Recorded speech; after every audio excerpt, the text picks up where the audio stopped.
The account of Jacob's family line brings the book of Genesis to its climactic conclusion.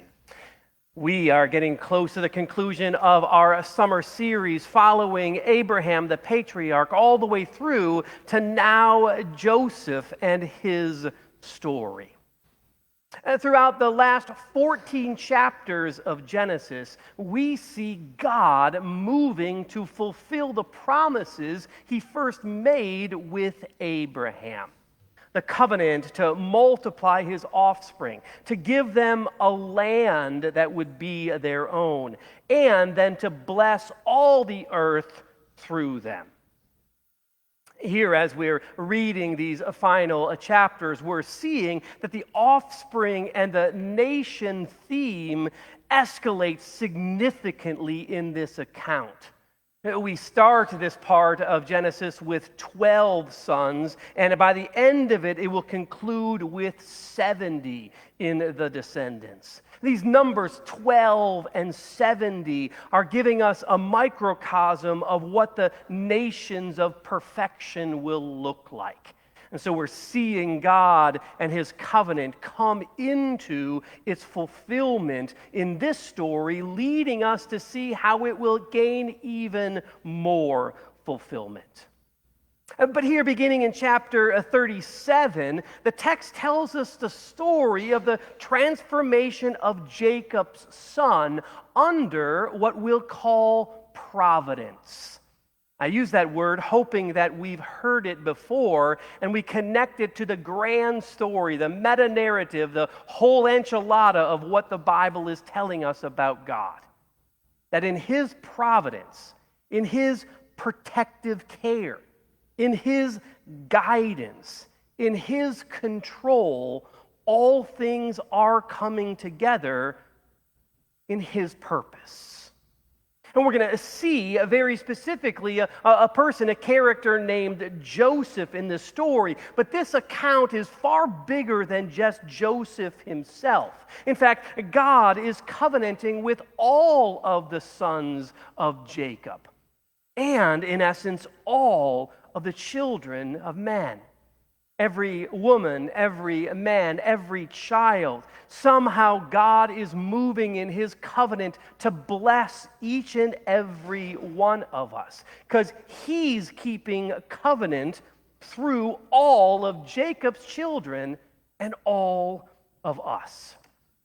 But in the story, God uses Joseph specifically to save his people.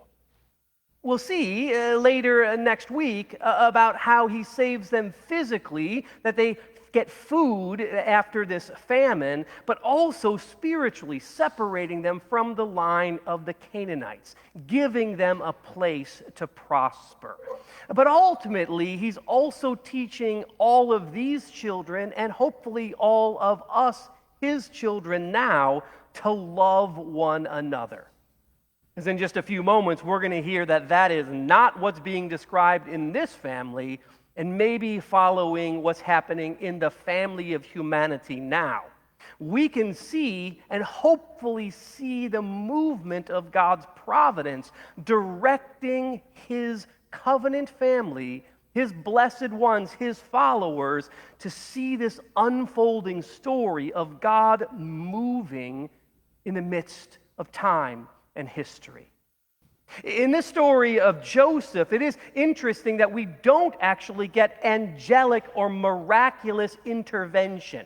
There has been some miracles. A barren woman, Sarah, gives birth. Other miracles in the story. But what we'll see in Joseph is it seems that everything is happening from our point of view in chaos. But somehow when we look back, God's hand has been in the midst of it all. The times, the places, the circumstances all have God's fingerprint on them. As we journey with Joseph through this myriad of incredible highs and incredible lows, we hear Joseph be transformed. So much so that when we get to Genesis 50, the end of the story, Joseph has this powerful statement summarizing the theme of God's providence. He famously quotes, "You intended to harm me, but God intended it for good to accomplish what is now being done, the saving of many lives." What an amazing perspective for Joseph to have, and hopefully one that we might repeat in our circumstances and in our time. Last week, we ended the account of Jacob's life by seeing that he got a blessing from God and his name was changed from Jacob to now Israel, from heel grabber to overcomer, or one wrestling with God in relationship with God. But here the story moves into Israel's sons and the tale that happens here. And what I want to do, though, to make sure that we get what's going on in this story and what's happening in the family, is to remember a few things about what we already know. That Jacob, now Israel, is married to two women. We remember the story of how he worked so hard and thought he was going to marry Rachel, but he was tricked and he first married Leah, and then 7 years later, he then marries Rachel. We do hear that he loved Rachel and he felt tricked into being there with Leah. I'm just going to stop for a moment and we go, oh, that's nice, but then let's think about what's going on in the family. Think about what's happening there, the tension in the home. First between Leah and Jacob, but also then between the sisters, Leah and Rachel. And then starting to understand what was most important to these women and what seems to be most important to the covenant of God, that there would be descendants, that there would be children. The story tells us that Leah is able to have children, but somehow Rachel is not. Genesis 29 and 30 describe how having these children is each of their goals. But somehow it's not just a good goal, it's to rub it in the face of the other. And Leah gets a chance to do that very specifically. And we'll see then Rachel tries to respond in a specific way that gives us a little bit more to the story itself. That part I want to say here is that both women, Leah and Rachel, had maidservants for themselves, and they both give their servant to Jacob to have children. But I want to understand that these children in that family are acknowledged, yes, as the father's son, but they're not considered to have the same social structure or the status as the sons of the true wives. I say that because at this moment, when the story is telling us there are 12 sons of Israel, we're seeing that there's 2 wives, and there's 2 maidservants, and there's kids and wives all fighting for recognition, fighting for acceptance. And we need to understand that this dysfunction is the fundamental part of the story. This is not going well. If you hadn't heard, let's understand these 12 sons of Israel who become the 12 tribes of God's covenant people moving forward in the great redemption story. Let's think about, though, how we got those 12. Leah first had 4 sons in a row: Reuben, Simeon, Levi, and Judah. When Rachel recognized that she couldn't get pregnant, she gives her maid Bilhah to Jacob, and she then bears 2 sons, Dan and Naphtali. At that point, Leah gives her maid Zilpah to Jacob, and she bears 2 more sons, Gad and Asher. Leah then gets pregnant again and bears 2 more sons, Ishkatar and Zebulun, and he also then has a daughter, Dinah. Finally, then, Jacob, in his very late years, Rachel conceives and gives birth first to Joseph. This one we'll hear as the beloved child, coming from his beloved wife. But they also have a 12th son, Benjamin. But the text tells us that Rachel actually dies there giving birth to Benjamin. There's 12 sons and one daughter, Adina, and a lot going on with a whole lot of things going on in the family. And to add to that, the text tells us that this death of Rebekah, the loved one of Jacob, throws him into a real core of distress and despondency. And it seems that his response there is to pour even more blessing and attention on his one beloved son, Joseph. Joseph then becomes this highlight of the story that we need to get into after all of that context. But to get there, I want to say this great thing called by theologian David Guzik that says a lot of what's happening with this concept of faith. He writes that Abraham teaches us the nature of faith. Abel teaches us the basis of faith. Through Enoch, we learn the walk of faith. Through Noah, we learn the presence of faith. Through Abraham, we learn the obedience of faith. Isaac, we learn the power of faith. Jacob, we learn the purpose of faith. And in Joseph, we learn the triumph of faith. The triumph of faith.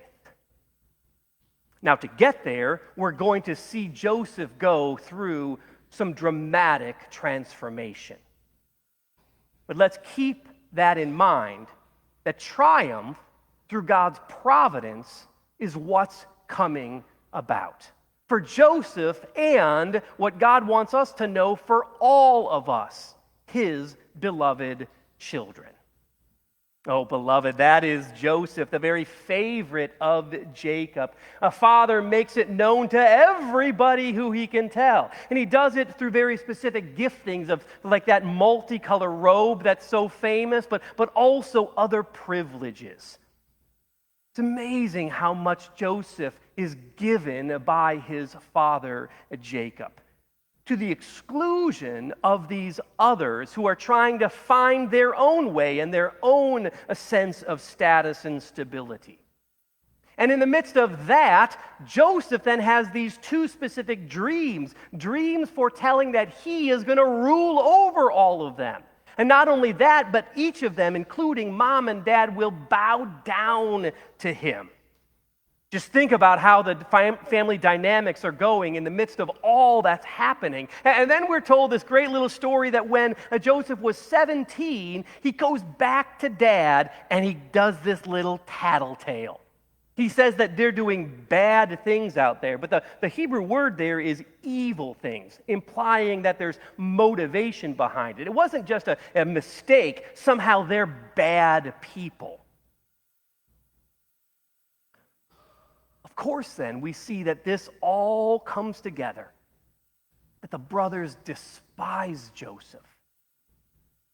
And in that, they plot to get rid of him. That's the story we hear today in Genesis 37, that Israel says to Joseph, go and check on your brothers, which doesn't sound very smart from Israel's point of view, and incredibly not wise of Joseph to go, but he's being obedient. Upon seeing him coming down the road, the brothers turn to each other and say, well, here comes the dreamer. Let's kill him. Let's throw him down a well. Let's see what comes of his dreams now. We're grateful that one of the brothers, Reuben, seems to intervene and says, instead of killing him, let's throw him into the well. And as he's down there, as the brothers are eating, they see this caravan coming down the road. And Judah, the fourth son, has this brilliant idea of selling Joseph. And that's what they do. For 20 pieces of silver, Joseph is sold. Now you just need to step back for a moment and think, here's the pampered, most loved son who has now become a slave, sent off as a stranger in a foreign land. And initially we hear that Joseph gave himself up to what's called uncontrolled grief and terror. Imagine yourself in a circumstance like that. Everything has been handed to you in wonder and joy, and now everything being taken away from you. This might be the beginning of a story of angst and worry and maybe trying to get back at them. But no, this story moves forward with Joseph understanding that moment of being sold into slavery as a blessing to him. Within just a few hours, he seems to learn what a lifetime of being pampered could have never taught him. His father, this strong and tender one who's been giving all of this love, has actually been doing something wrong by his partiality and indulgence. This unwise preference had not only angered the brothers and provoked them to separate family, but it had been affecting Joseph also. His character had been lacking. Faults had been encouraged, and now he's coming to this realization. A realization that he was stuck, that he could not get out of this. But instead of becoming bitter, something happens to Joseph. For us to get to that, you must remember Joseph had been living with Jacob, and we heard the stories of Jacob.